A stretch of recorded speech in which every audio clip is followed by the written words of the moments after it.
Hi everyone, thanks so much for joining us today. It's the third and final event in a series of 3 events that we've done for Sean Edwards and Do Things Done, which has moved the show and its discussions online. We're going to run this for about an hour, so it's like having your late lunch break is our plan. Last week we were joined by writer Maria Fusco, who read and performed her new work, A Belly of Irreversibles, commissioned specially for new publication, which accompanies the tour to Bluecoat. This week I'm really delighted to be joined by curator Kim McAleese for an in-conversation with Sean Edwards, whose exhibition Wales and Venice has moved from Venice and then to Wrexham at the beginning of last year for lead organisation T Palb, and now is with lead partner Bluecoat here in Liverpool. Kim is a writer and curator, waving to us, originally from Belfast, now based in Birmingham. She's currently working as Programme Director of Grand Union. She's an associate lecturer at University of Birmingham and sits on several boards, including Outburst Queer Arts Festival. She's also on the Turner Prize jury this year, but can't tell us something about that. She has contributed also to this new slim volume, which is out with Corner House in spring, so probably next month. And it's a really beautiful essay. It matters what knowledge is, no knowledge is. And that came from a really sort of deeply personal response to the themes of Undo Things Done and actually encountering the work in Venice. And she might read a little bit of that to you as we go along. But the main point is for Sean and Kim to have a conversation, and they're going to share some images of different iterations of Wales and Venice and Do Things Done, and talk together for the next sort of roughly 40 minutes. I'm going to come back to take questions, which if you put in the Q&A would be brilliant. And I should say we're recording this so that we can share it again next week. So I'm going to welcome Kim in Birmingham and Sean in Cardiff, and make myself disappear and say thank you so much for joining us. And I'll come back to you a little later on and look out for questions. Thank you. Thanks, Marianne. Thanks, Marianne. That was a really nice intro. This feels really weird doing this digitally. I'm just going to pin your video, Sean, so I'm just looking right at you. Imagining we're like sitting opposite each other. So how are you, Sean? I'm good, thank you. Yes, not too bad. Sun is out, so that's good. Yeah. I'm in my head, I'm imagining that people are like out on walks or out and about in the world listening to this, and that's what I would be doing right now if I wasn't sat right here. But I thought that today that we could really focus on your work and your practice and the pieces of work that people maybe didn't get the opportunity to see, because I'm really aware that obviously this particular show and this body of work was in Venice last 2 years ago, and then it's travelled to Wales, and then it's travelled to Liverpool, but the majority of people who are, the majority of people on this who are listening right now potentially have never seen that work. So I thought we could do a bit of a dive into your practice and talk about some of the aspects of the show, and then speak a little bit about the publication and then open it for questions. How does that sound? Sounds great. Yeah.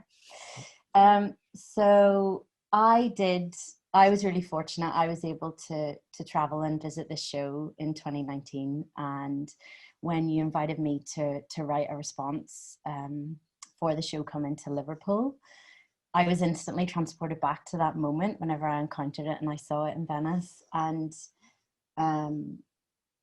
it's such a personal body of work, and a lot of it is really autobiographical. And when you first invited me, I was just like transported back to this moment when I was coming back on the plane, and I had the publication that was released for that show in Venice, and I was reading all of the essay responses to it, and there's one particular piece of writing that was by Helen Nisbet, and I remember being on that plane and reading it like exhausted after being away for a few days, and just like breaking down really emotionally into tears on the plane, and then sending you an email and Marianne and Louise saying like that was such an incredible experience being there and seeing all of that work, and then having the kind of words to go alongside it. So could we maybe begin by talking about like the starting points for this show, what you were thinking about, the kind of decision to bring in lots of autobiography, and how your work, I guess, has evolved over time, because that wasn't always the case, right? There were more abstracted things before, and then it's changed. Yeah, no, I think the body of work really stemmed from kind of looking back at the piece that I made in 2010, 2011, called Malfa, which we'll play an extract of a little bit later alongside Refrain, which is a film work which sits alongside this body of work in the Bluecoat show. That was a film piece that I made centered around a shopping centre that was on the city council estate that I grew up on.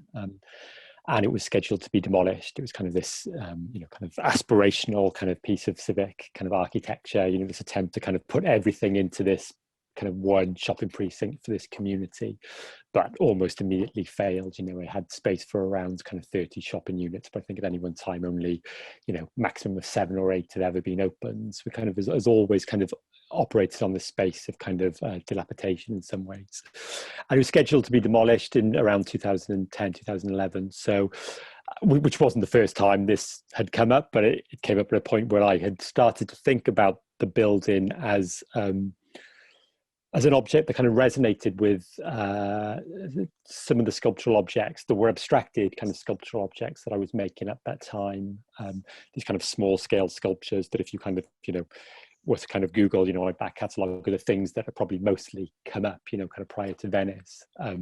These works that seem to not necessarily connect to anything in particular. But I was thinking about this building in relation to some of those sculptures and how it's kind of formed an idea of a visual language or a visual vocabulary, I think is what I'd been looking for a number of years. That kind of touched upon this language that I'd inherited from this space in some way, from this very particular architecture of the building, but also of the council estate, which is a kind of very large council estate on the outskirts of Cardiff that mirrors council estates on the outskirts of cities across the UK. And so I spent time kind of making this video, looking at this work, and then that was kind of a first pulling in of the autobiography, but it wasn't kind of overtly autobiographical. It was about this space. There was one short moment in the film that accidentally came around when my father appears in the film as a reflection, kind of passing by on the screen. And it's kind of the only moment in the film where the kind of the fourth wall is broken and someone speaks to the camera. You don't hear the voice, but you hear this person directed it. But I kind of parked that for some reason. I recognized something in the work, but I then parked it and kind of went back to making these objects and these ways of working. And then when working with Marion on kind of thinking of a proposal for the Wales in Venice exhibition, I kind of recognized that there was unfinished business, if you like, in that way of working. And in actually kind of finding, so I for a while had been toying with this idea of trying to more overtly begin to talk about this. How do I give visual voice to this kind of working class voice, or kind of my working class voice? How do I give it a materiality? And kind of attempted to do that with this body of work, really. And maybe what I'd like to do is maybe zoom in on some of those pieces of work. So I know Lou's like lurking in the background controlling images. So the first one that I want to talk about is the free school meals, the text piece. While he's searching for that, we can talk a little bit about it. So if you could describe it, it's like a very kind of simple like font in red on a white background.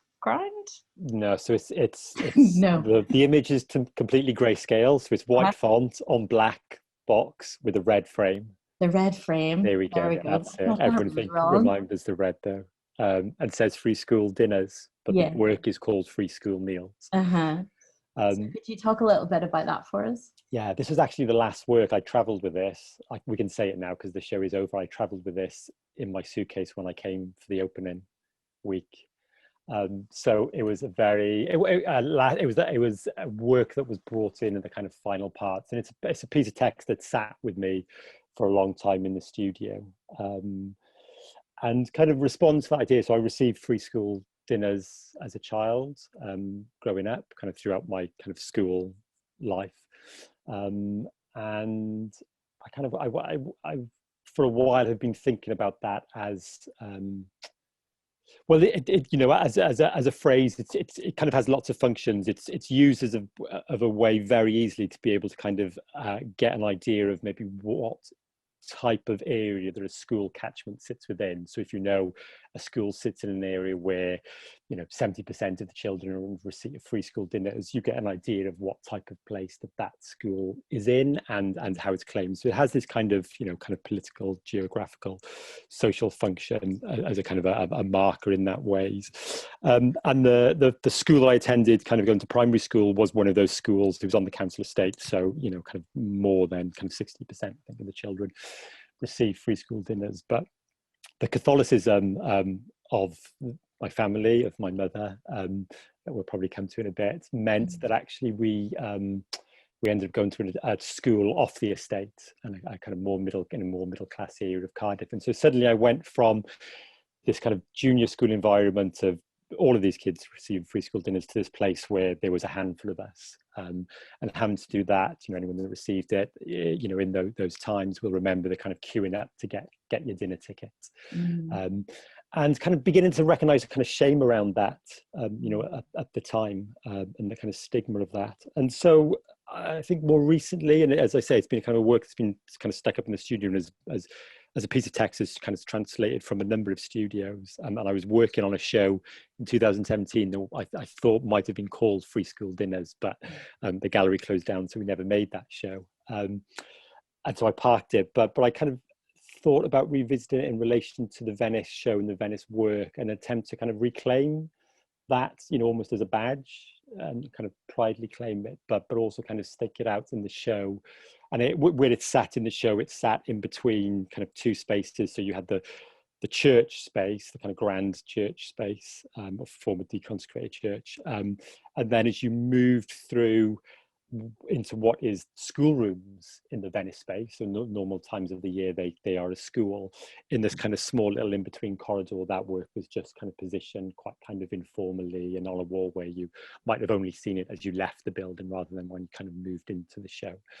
And so it was this kind of slight piece, but actually became quite an important work in that kind of body of work and the show, I think, for lots of people. But was you know, I think for me it was kind of this, you know, quite overt claim of actually kind of, you know, making this statement and kind of making this position around that idea of identity in that way, in this kind of historic identity. And kind of formally, the font is the Sun tabloid masthead, so it's the font that would be used for headlines, set against the black, and the red kind of matches the kind of Pantone color of the Sun masthead itself. So it's kind of worked on that with Wayne and Daly, kind of graphic designer who worked across all of the identity for the show. And so it also, I guess, then kind of began to touch upon and pull those ideas of how we talk about these things, kind of personally, kind of socially, but then also kind of politically in the news. And that's the thing, like, I suppose in the past year there's been so much dialogue and conversation and like a lot of press around free school meals, free school dinners. And when I was sitting down to write this text, I think the invitation for Marie and I would have come like summer, autumn of last year. So Marcus Rashford was obviously very like high profile in the media, like using his platform and his presence to actively oppose, you know, the Tories trying to kind of starve children essentially. And yeah, so that just feels like very resonant at the minute as well. Yeah, no, absolutely. I think, you know, it had this, you know, I remember lots of people talking about its resonance when it was in the Venice show. There often was more of a personal resonance, and then, you know, most people kind of talking about it more recently and in kind of recognition of that kind of you know, that bigger kind of spotlight that's been put on it in this last year, in this kind of situation that we are in, but actually also this kind of recognizing that beyond this situation, it's something that should always be kind of a point of conversation, actually. You know, I believe every child that goes to school should have a free school meal, kind of regardless of, you know, the situation. So yeah, there was that. And then, you know, kind of the other part that opened up towards the end of the show for the work was actually kind of the offering up of the piece of work. So it never became a closed kind of commercial entity as an object, but was offered to people that receive free school dinners could, you know, so it's an open edition, and anyone that kind of gets in touch can kind of receive that poster. So it also became about this exchange as well, as a kind of statement. Maybe that's quite a nice segue actually to talk about when we're speaking about the media, and you mentioned the sun and that being the typeface that you used for lots of the graphics, and I wondered if we could move on to talk about some of the wooden stick pieces that were like very, very present in the Venice show, and all of the abstracted images, and the use of that font, and the use of printed material on those as well. Maybe if you could pull up a couple of pictures of that particular piece. There we go. Yeah.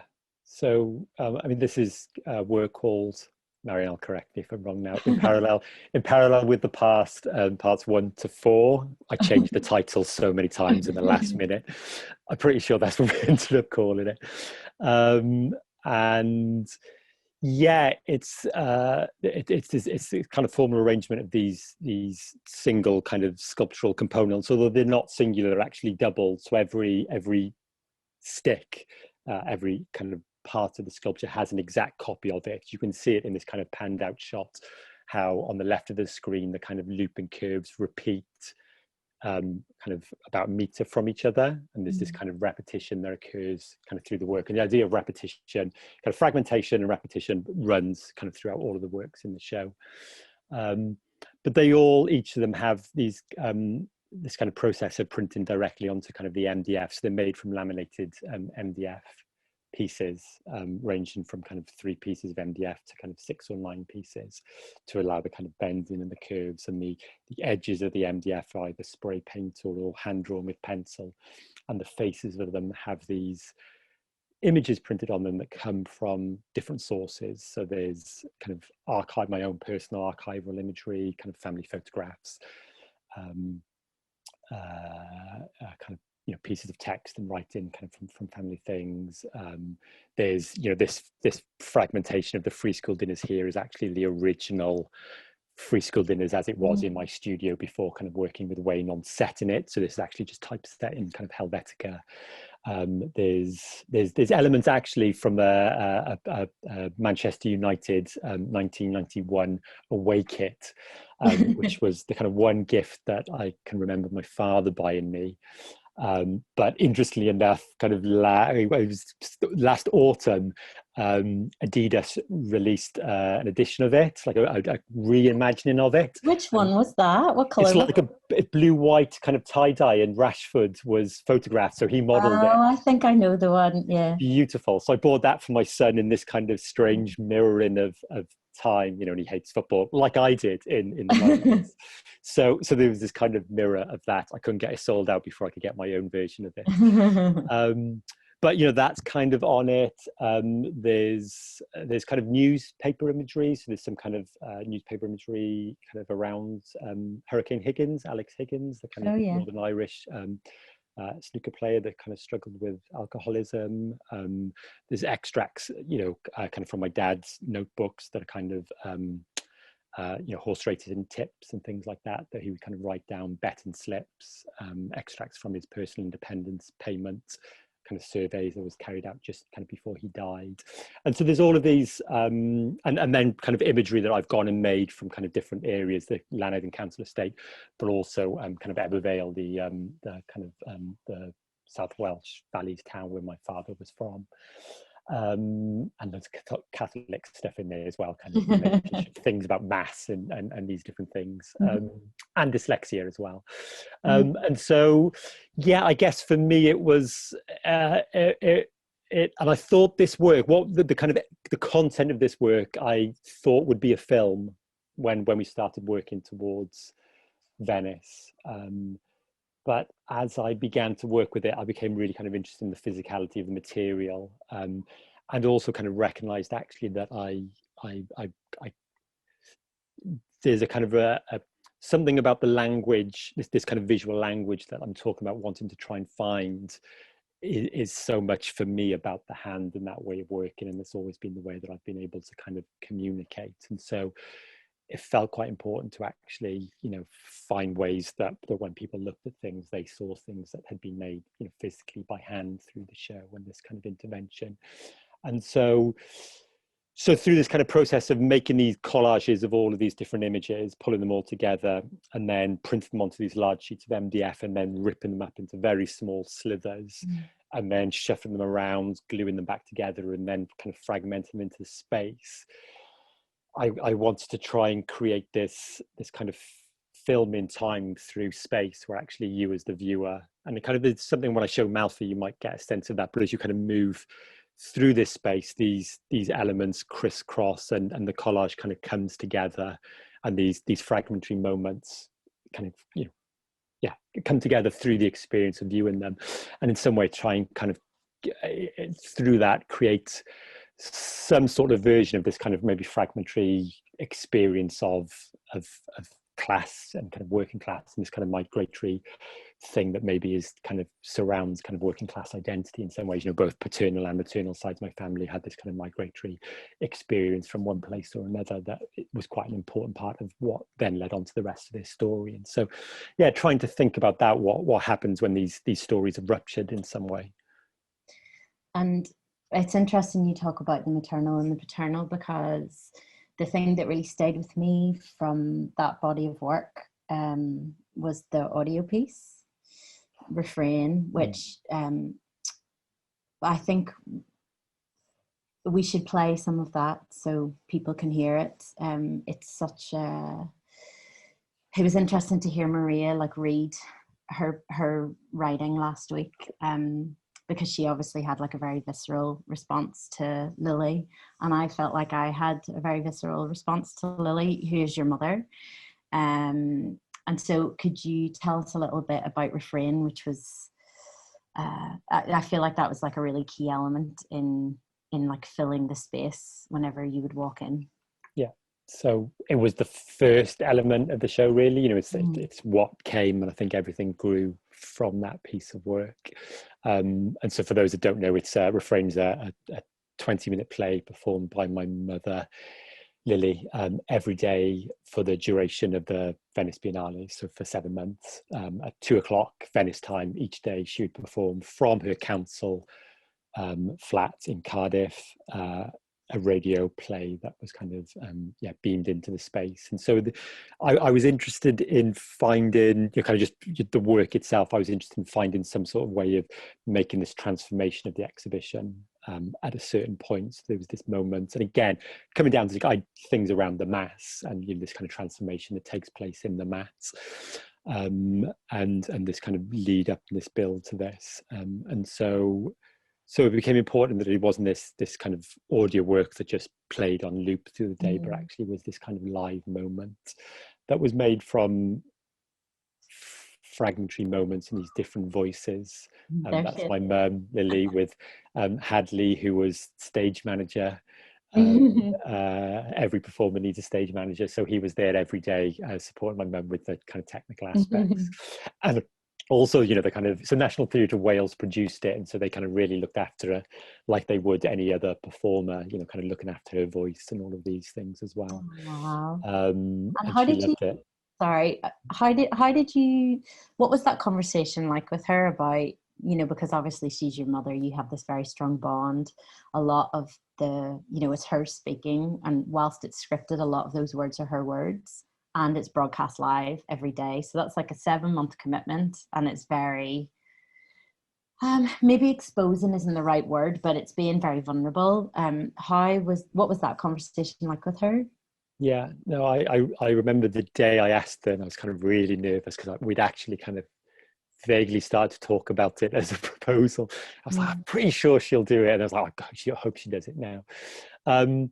You know, I think I said right back at the time, you know, Mum will do anything for me and my sister. You know, she's always kind of been like that. So it was a conversation that was asking her to do it, but also kind of really, saying to her that if she didn't feel comfortable with doing it, she really didn't have to, because I knew she would have just done it anyway, whatever her feelings were. But she was absolutely really excited about doing it. And I think, she understood very early on the kind of reasons for me wanting to do it. I straight away, kind of spoke about this aspect, which was, the starting point for the show, about giving voice to these unheard voices in this particular space of Venice. I think as an idea for work, it only could have really happened around this kind of ridiculous spectacle that is the Biennale in that way, and actually just trying to cut through all of that shit with this kind of voice and this story.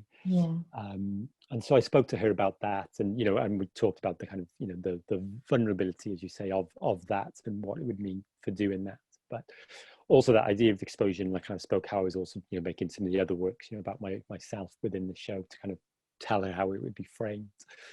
But yeah, I think because she was along on the whole journey, because the script was kind of worked on with her, there was lots of parts of it, and I'll play moment in a moment, but lots of parts of it came from transcriptions of conversations with her. I started trying to write her voice, but realized, quite early on, it had to actually be going back to those conversations we had, when I was a child, about her growing up in the home. That I had to kind of actually bring her voice directly into the work, and then put that alongside my own versions of her voice, or my own versions of my voice spoken by her voice, and all of these different voices that were then scripted around her voice. But it's very clear when it is her in the work talking. And so, yeah, I mean, she loved doing it. She really kind of enjoyed it as an aspect. Yeah, it got tough in the middle point, and then was, sadly, she was really looking forward to the build at the end, and then the show was cut short with the floods. That meant the kind of last performance, she didn't know it was a last performance. It just happened, and it was that, that was such a shame. So it was great to then go back and work with the BBC to produce the version for the BBC with them. That kind of felt like it was then kind of quite a nice final point for her. Can we have a wee listen, Sean? Shall I put a bit on? Yeah. So I'm gonna play the work alongside a bit of Malfa. So I'll play. I spoke at the Working Class Symposium yesterday, organised by the British Art Network, and I played this alongside an extract of Malfa for the first time, and it actually kind of would have been seen in the Bluecoat in a slightly fragmented way like this. So I just thought I'd do that now as well. I'll just play a short, small extract of it. Okay, hopefully this will work. I'd rather you ask me, because I don't really know, My God, what can I say that will be equal to the occasion? God does not owe us anything. And he knows this because of a photograph he found. He remembers a damp basement flat. There was a yellow budgie. We weren't here too long before moving to a council flat in the sky. When his sister was born, we moved to the home that I lived in for 30 years, the longest I have remained at one address. I kept a clean home. Cleaning, oh, there was a lot of that, I do remember. Waxing and polishing floors, scrubbing. Another thing I remember, in it was a big long corridor. It was really, really long. We used to scrub it on our hands and knees with scrubbing brushes and floor cloths. There would be two of us, I think, because there were different sections of the corridor, so there'd be two at the top kind of going in, and then one at each end going down like scrubbing. And then, you did the scrubbing and the cleaning, the wiping, like, you know what I mean. We used scrubbing brushes with soap and water, with a bit of Jay's fluid in it, of course. Oh, carbolic soap. That's what we used to put on the scrubbing brushes and scrub. Carbolic soap was a soap that, it used to come in green or red and in big blocks, and it was cut up small. That's what we used to use to get bathed in as well. We did it every week, every Friday. Well, I can't remember if it was Friday or Saturday, but that doesn't matter really, does it? Jay's fluid. They were bathed with Jay's fluid. Yeah. We were bathed with Jay's fluid, it was put in the water. And we would, smell of it after. I don't remember the smell. I don't remember the smell at all. I just remember the J's fluid, and sometimes if there was too much put in, it would like sting you. But I don't really remember the smell, like, you know. I remember, well, a lot of the girls don't like J's fluid now, but I love the smell of it. I always liked the smell of J's fluid for some reason, you know. He remembers I cleaned the house with Ajax. He remembers 2 houses that I cleaned, though I did visit more. In the one house, a family lived, an older teenage son who had a mirror that described death to all teeny boppers, and a younger daughter the same age as my son. 10 years after my cleaning of that house, the daughter ended up in the same college as my son. They crossed paths frequently, but never spoke. On, on, on, on, on. On, on, on, on, on. On, on, on, on, on. I would bring out their father's ashtray when he came to visit. It is kept on a white trolley underneath the kitchen worktop. A small ceramic vessel handmade by his father for his mother. It's an ugly thing, lumpy, with a glaze in its bowl that looks like tar. He remembers how the ash sat in it, almost as though it should become embedded into the physicality of the thing. The date is the 12th of October 2018. He lives in an 8-floor flat alone. He only uses the lifts and is unable to use the stairs due to breathlessness and heart problems. He once went up 2 flights of stairs when the lifts were broke, and that took him an hour. The bathroom is situated on the same floor and consists of a shower cubicle. He is able to access all areas of the flat: simmer frame, perching stool, walking stick, long handle sponge, nebulizer machine. There's nowhere to put any grab rails in the bathroom, though the occupational therapist suggests that he should have them. Been having Meals on Wheels recently due to difficulties cooking, and he has an oxygen tank and a small one to go in a bag. God ordains it all, and I'm very happy, my dear. I could listen to that all day. Shall I read, before going into too much detail about that, should I read the text that I wrote? Because I feel like it's so closely linked to that audio. Definitely. Does that sound okay? Yeah. And thanks for inviting me to do this, Sean. I was really honoured to be asked. Okay. So this is called It Matters What Knowledge Is, No Knowledge Is.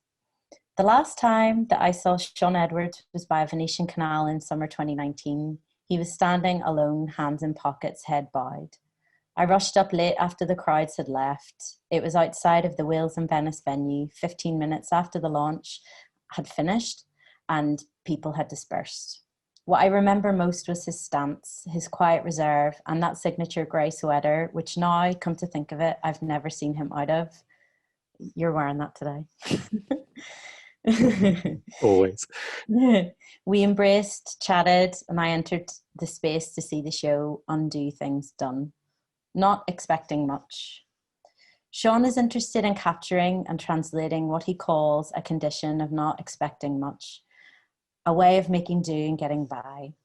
His work speaks poetically of personal histories whilst delicately interrogating notions of class. This body of work recounts his experience of growing up working class on a council estate in Cardiff in the 1980s, mixed with familial histories and the politics of that time. These images, objects, and references are familiar to me. That was when I was also a child. Every day at 2 p.m. during the run of the biennial, Sean's mother, Lily, performed a live radio play that was broadcast into the interlocking rooms of the venue, the Santa Maria Auxiliatrice, a former convent, now a school and community centre, a perfect venue for this side of work. The script recounts experiences of growing up in an orphanage, a period of homelessness after leaving care, domestic work, life after moving to Wales, transcripts from academic theory, essays, and extracts of writing about loss. I sat solitary in a corner and I listened to Lily. I know that voice, it sounds like mine. Nazareth Orphanage. The Ormeau Road in leafy South Belfast. Surely there can't have been a Magdalen laundry there. That street holds the stories of my 20s. I lived one street from that exact location for the most formative years of my life. There's a story my mummy has recounted to me dozens of times. One half of my family, you see, is from the markets at the bottom of the Ormeau Road. It's an interface area where invisible borders shift quickly from Catholic to Protestant to Catholic again. Up there to where the Nazareth Orphanage was run by the Nuns of the Good Shepherd. It's a proud working class area. My mummy used to work for Mr. Davidson, who ran a bakery in front of the road by the Havelock House opposite the old gasworks. He was an oil alco, she would say. After baking all night on a Saturday, he'd leave the run of the shop to me. I was only 13 then, and sure, what would I know about cashing up?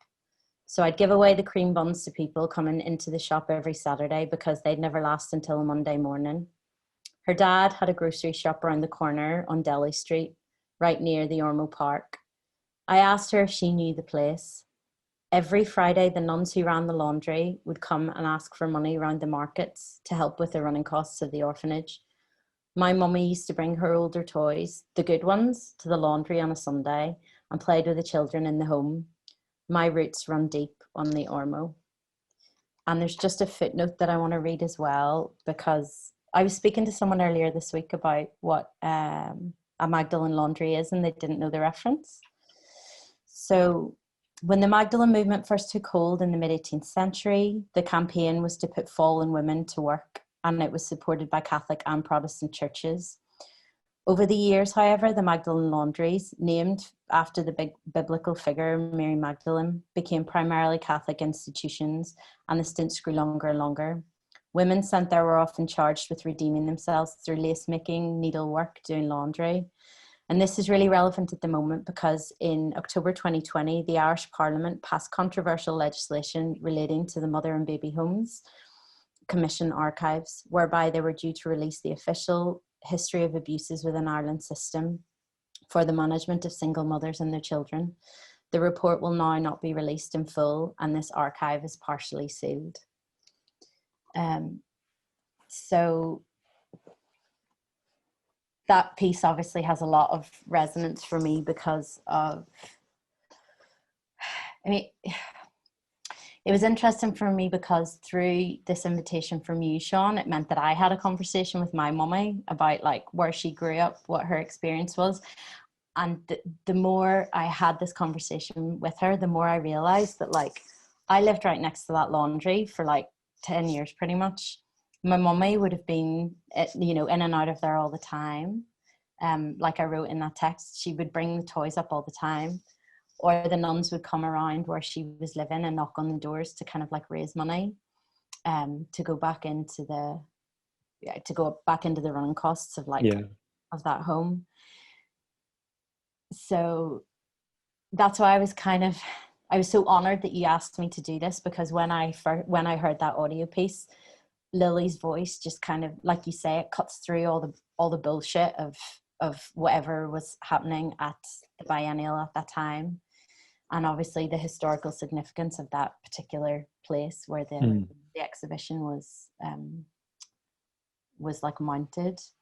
Yeah, I remember you saying about the, you know, one of the things you said in the email was about that, oh, the Ormeau Road, you know, and that pinpoint to that, you know, I lived there. It was that pinpoint to that kind of space.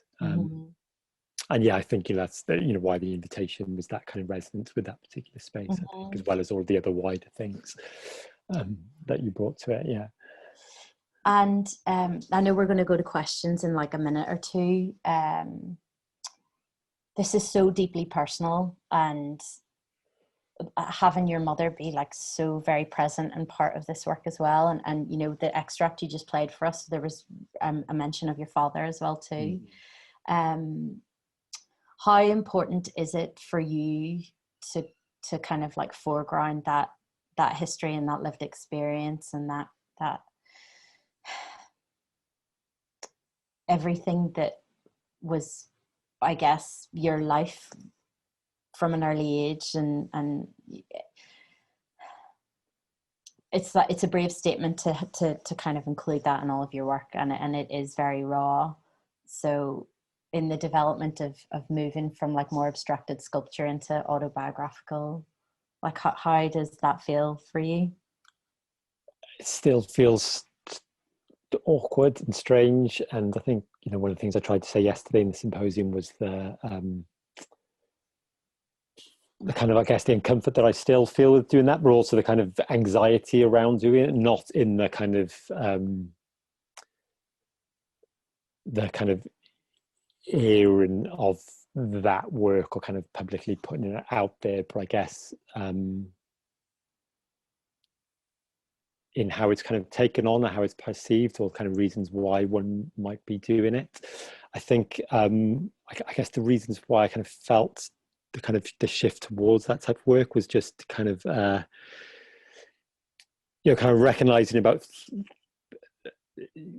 certain conditions within the art world and the world in general, knowing that I'm not kind of someone that is ever going to be able to kind of make political work with a capital P in some ways, or actually kind of, you know, work that might be kind of deemed as activist or anything like that. But kind of attempting to try and find, as I say, this kind of this language and looking at all these things that were sitting around the work and were always kind of at the periphery of it. And there was something we in the main catalogue for the show, we reprinted a text by Moira Davey for 1 year that begins with a quote from Fassbinder that talks about the most honest version of yourself that you put into the work, the more it will have this resonance with the viewer. And there was just, I'd kind of been watching a lot of Davy's work and kind of reading her writings just before I started this work.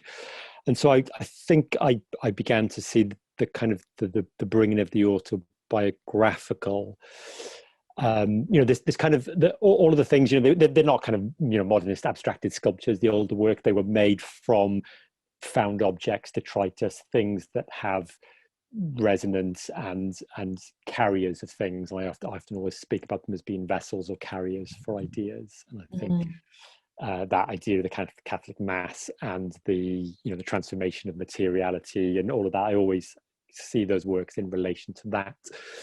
And so I think with this work and the large sculpture and kind of bringing in the play alongside the large sculpture was this way of being able to actually just push some of those ideas that I maybe had been hoping for the other objects, but wasn't happening in them.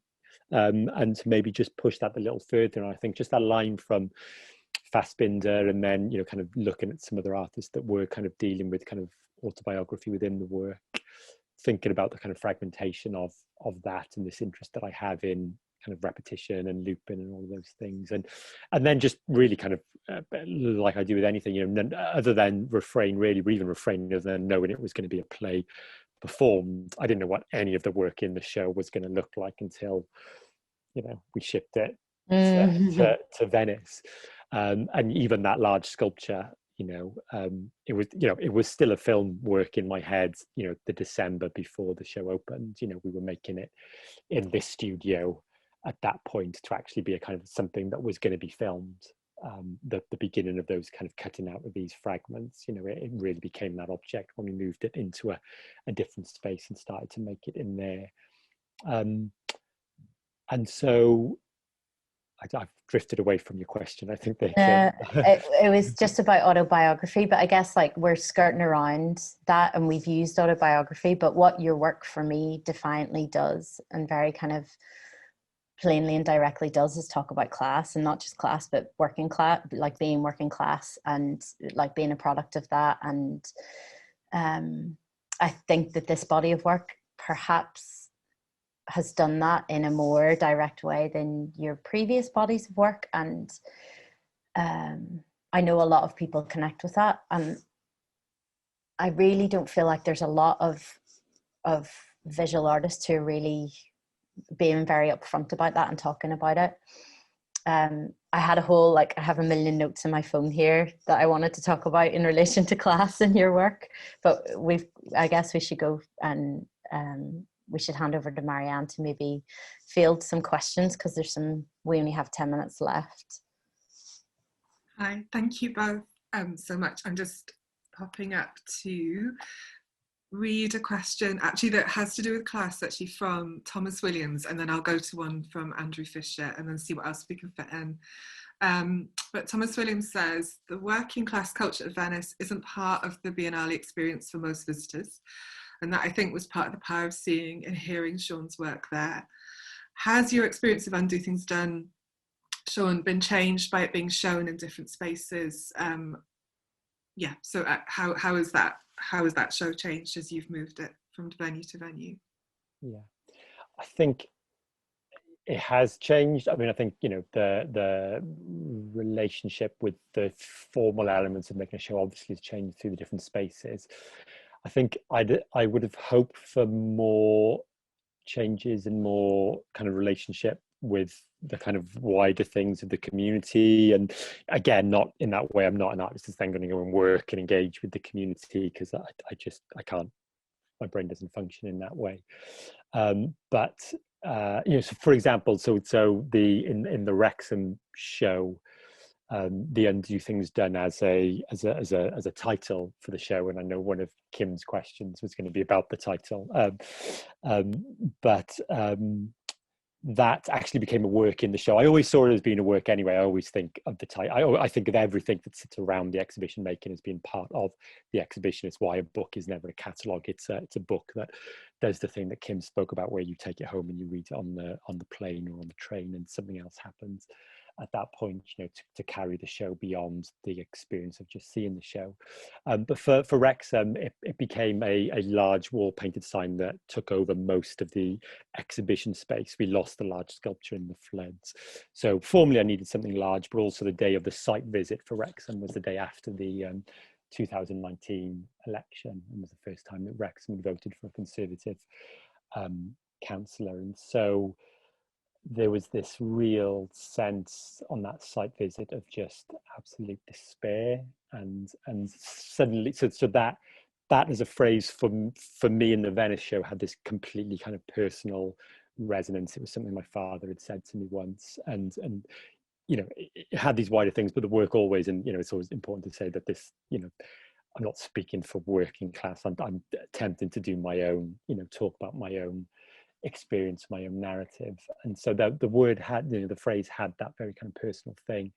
And then just suddenly in this show, in Wrexham, it felt, its meaning kind of shifted, and kind of I wanted to kind of, you know, make it something else in that space, and talk to that kind of that community in relation to, yeah, this kind of devastation that I felt had kind of happened, and I think lots of us had felt it happened, and are now even, you kind of feeling even more so.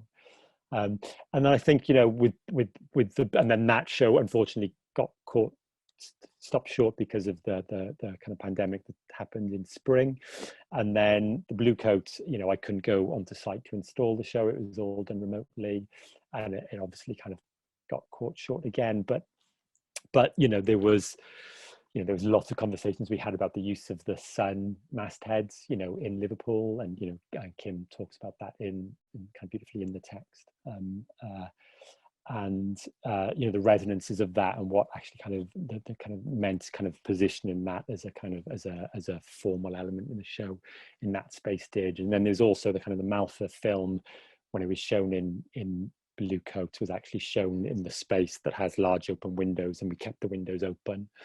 And that allowed the film to actually become a part of the kind of shopping precinct in Liverpool. So actually, you know, kind of the people that you see reflected in the film, you know, you actually see kind of contemporary people, and the film is very much about ghosts, past, present, and future all coming together. And then there's this kind of, you know, and 10 years ago, you know, at the kind of, you know, the start of austerity, and then you know, it's kind of positioned onto Liverpool now. And, you know, again, I didn't get to physically see the show, but it felt like quite a key way of being able to shift that work and bring it to this particular location. Yeah, and someone actually asked when the show finishes at Bluecoat, and unfortunately we managed to run it for a month, but we can't reopen. But we're making a film of the show that's a short sort of capturing what it is to walk through it, and also has Sadia Pineda Hamid's work in, because that was a shift for Bluecoat to have a parallel show. I don't know if you want to mention anything about Sadia's really beautiful film, The Song of My Life, Sean. Yeah, is that still screening, or is it finished? I think it's finished now, isn't it? It's finished, yeah. Yeah. But I think Sadia is going to do an event later in the year, isn't she? But yeah, so I invited Cardiff-based artist Sadia Panid Hamid to make a new work. We were invited to show an existing work. That was a beautiful film called Tiny Bubbles. That was a film that I saw on Hoag's publication website by Sadia. That was this kind of really kind of just beautiful short film reflecting upon her mother's own kind of travel and experience from the Philippines. And I became interested in kind of using the space of the Bluecoat to actually open up the conversations around some of these ideas. So we asked Sadia to if she was interested in showing the work, making an exhibition alongside it, and Sadia kind of very kind of generously made an entirely new piece of work, Song of My Life, that takes some of the work of Tiny Bubbles kind of much further, but still touches on these ideas of kind of family inheritance and what we take forward, what we carry, and what we hold. I'd urge you to all go and seek it out if you didn't watch it whilst it was screening on the Bluecoat. Yeah, it has been running for a while, and with her permission, when Bluecoat gets a new website in spring, we'll bring it back as well. So that's the plan. Andrew Fisher is asking more about your process, Sean, and how you approach working in both film and sculpture, and whether you prefer one over the other, and whether you kind of, I suppose, whether you start thinking about making in one medium, whether you think about the medium you're making in, or whether it's about the idea that you're working with. About the idea that I'm working with. Okay. Is the starting point. So it'll always be, it's material specific to the idea. But that can then change based on the way of working. As I said, I thought the idea for the parallel with the past work was going to be a film work, because of the amount of content that I needed to put into the work, this kind of collaged feeling. And then, as I say, once we started to make it, I realized actually it offered an interesting possibility for me to kind of expand some of the things that I've been thinking about around sculpture and photography and the lens and time and sculpture and all these kind of things that are just about kind of sculpture in my research, not necessarily around class. So it became a way of actually bringing some of those areas back into the work for this show. Yeah. And there's another question just popped in. Do you feel that, sorry, I'll read it properly. Do you feel the importance of working class voices in the art world is something that's beginning to catch fire? I'm thinking of the networks that self-initiated last year. So I suppose, do you see a shared conversation kind of happening? Yeah, I think so. I mean, I think there's a long way to go, and I think, as Kim kind of alluded to, maybe there's, it's that thing, isn't there, about how we know that they're working class voices as well, without the work always kind of being overt, and who's willing to say they are or not, and what that means. I mean, there's only the other day that someone mentioned kind of chip on shoulders in relation to kind of when you make work about class issues and things. And I know it's something that Michael Dean has spoken about a bit as well. If he talks about it too much, that it can be kind of perceived as this chip on your shoulder. And yeah, so I think it's happening, definitely, but there's loads more work to be done with it. I think one of the things that I'm interested about with it, and what I'm trying to do with this idea, I think I mentioned to Kim, it's, we kind of know when what a working class voice sounds like in theatre, or looks like in theatre. It's maybe less so in visual arts, and I think that was one of the things that I'm trying to think about, is just this: how does it, what does a working class voice look like? What do these working class voices look like when we're talking about something that's formal? I think there's a conversation that's definitely going. It's now kind of also about these other aspects of it. When we were talking about in relation to kind of Marek Sullivan's text that I had read, a really great text called Class Criticism that Kim actually kind of put under my nose this week. And I think the conversations in that around class and language, theoretical, but also where, we kind of maybe can lose the theoretical to approach kind of the visual is something that I'm kind of really interested in. Can I jump in here just really quickly too? Yeah, absolutely. just to repeat what you were saying, the Marek Sullivan text he is a writer in residence with Jerwood at the moment. So that text, that the class criticism text that we've both talked about, is on their website. It's incredible. He's a joiner and he's also an art writer. So he talks a lot about the material and hierarchies of knowledge in relation to the body, but also how within the art world we exclude so much, and so much of it is to do with like language and the cerebral, and not recognizing and giving what am I trying to say, not acknowledging knowledge that is of the body. So yeah, there's an audio of it on the Jerwood website. I think they're doing great work at the minute, but yeah, tons to be done. Thank you. Yeah, I'll put it in the chat. Yeah, do that. That'd be amazing. I think I can do it, yeah. We'll share that. Then there's just one last question, which I'll read out while you're doing that, Sean, which is from Thomas Abercrombie. And I think it came up actually with Marie Fiscal as well, but can you talk about the relationship between working class experience and feelings of shame within your work? Do you think articulating the experience of working class people can begin to bring ways of collective healing?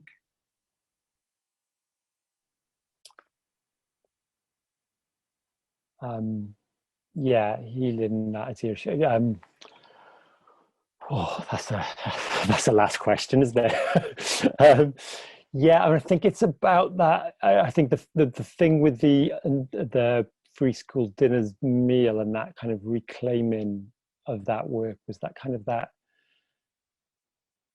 and kind of comes around that kind of, having grown up a Catholic as well, and that idea of shame, and actually just that acknowledgement that actually what's the shame about? What was the shame for? Why was there this shame? And I think the work in some ways for me is about trying to kind of do that, and maybe reclaim is not the right word in relation to that, but just kind of recognize that actually I think it's to do, that again, it's to do with that kind of global or the dominance viewpoint. And I think this comes to the idea of, some of the things that in the Marek Sullivan text, with this recognition and this voice and this kind of language of actually, what is it about these ways, this kind of, having received these free school dinners that is actually shameful. And in some ways, and same the kind of the conditions and the conditions that I grew up with, there's nothing shameful about those conditions. And so, yeah, whether it's about healing, I don't know really if that's the right word maybe to use, but oh God, my brain's not functioning. But something about attempting to put it to make it just a relevant conversation, actually, and not that it's something that is kind of hidden. It shouldn't be in that way. I think to do with that, I guess this anxiety that I guess I'm talking to when I respond to maybe addressing the work and putting this work, is that actually, it's not unrecognized to have autobiographical work in the art world. We see it all the time. We regularly kind of watch films or performances or paintings that come from that autobiographical place. So why did I feel this kind of peculiar kind of, for want of a better word, ickiness about doing this, and why do I still feel that a kind of position in that work in there, when actually it's, there's, to do something autobiographical isn't kind of unrecognized, but it's something that maybe because there's less of these stories happening, that it feels different, and that for some reason it's going to get actually why. And again, it's not about the why you talking about this, but actually